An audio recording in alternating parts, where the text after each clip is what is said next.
Before Bruce Wayne can complete his training and fully embrace the persona of the Dark Knight, he will need to have a reckoning with his old friend Anton. What'll happen next? Well, let's hop into the pages of Batman the Knight, issue number 8, and find out together. So then, as we join the book, Bruce is in Shanghai on the final leg of his world tour. Currently, he's learning urban traversal from a woman who calls herself the Sky Spider.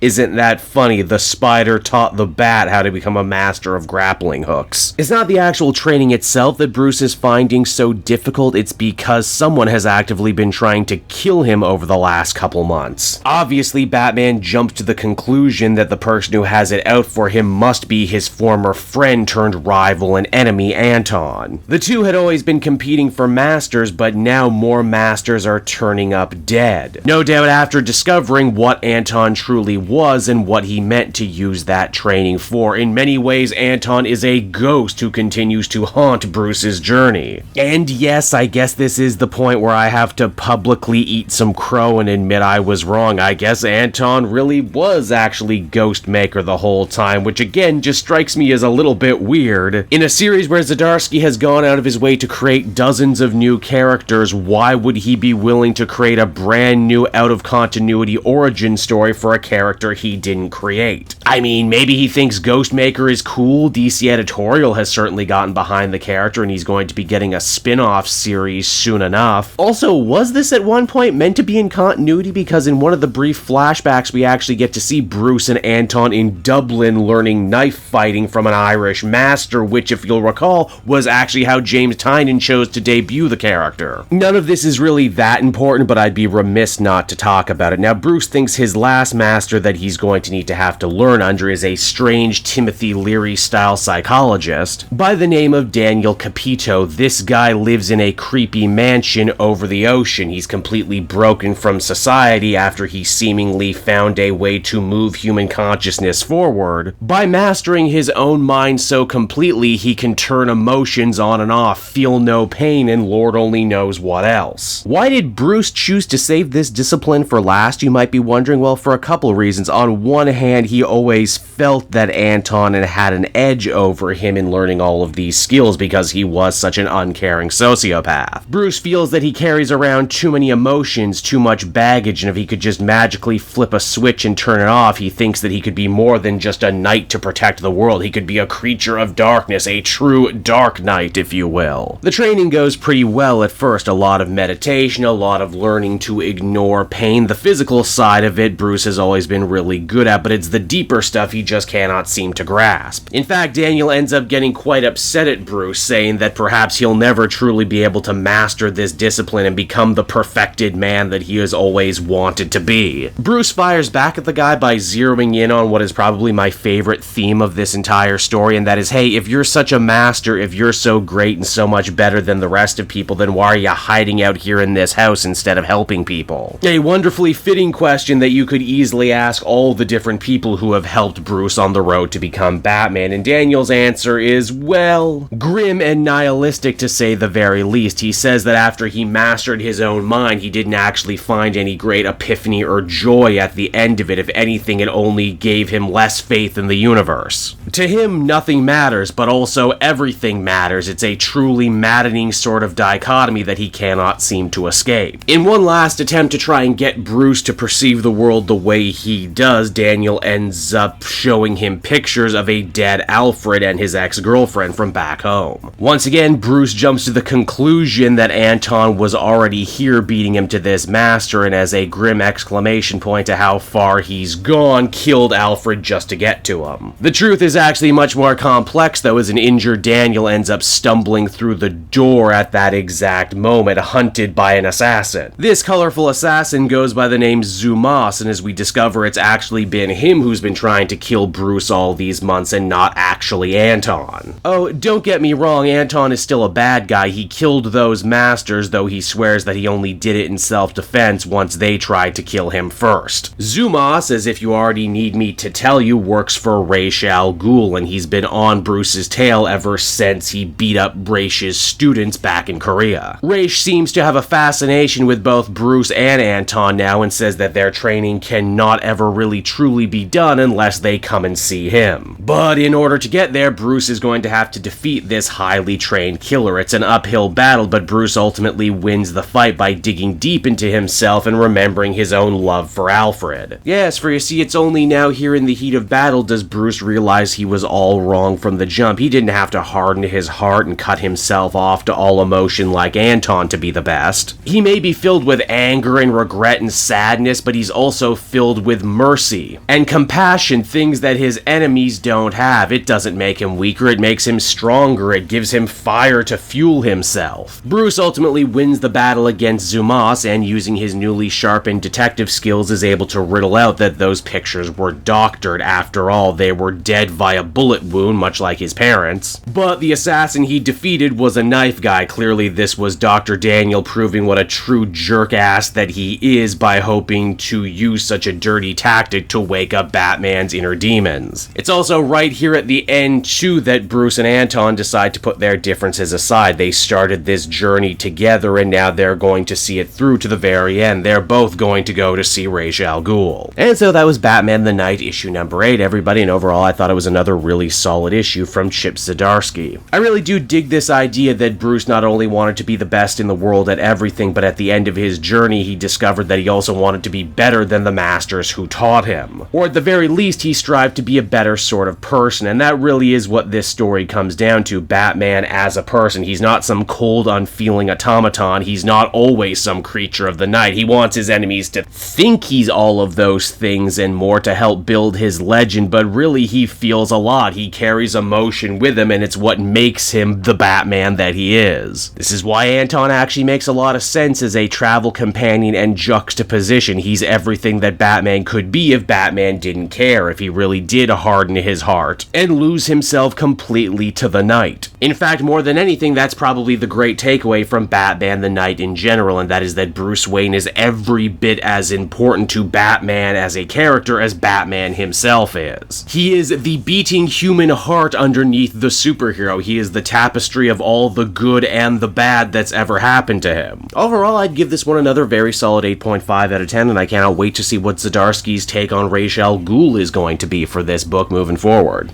Hey there everyone, Cape Joel again, and I want to thank you so much for watching to the end of the video. As always, if you liked what you see, be sure to like, subscribe, comment. It really helps drive engagement and helps me out too. Also, if you are a patron, which you can become for as little as $1 a month, you will get exclusive content that no one else can ever see, and you'll get to see the Comic Multiverse podcast before anyone else too. You can check out all this and more down in the description. And until next time everyone, this has been Cape Joel, and I'll see you all next time. Cheers.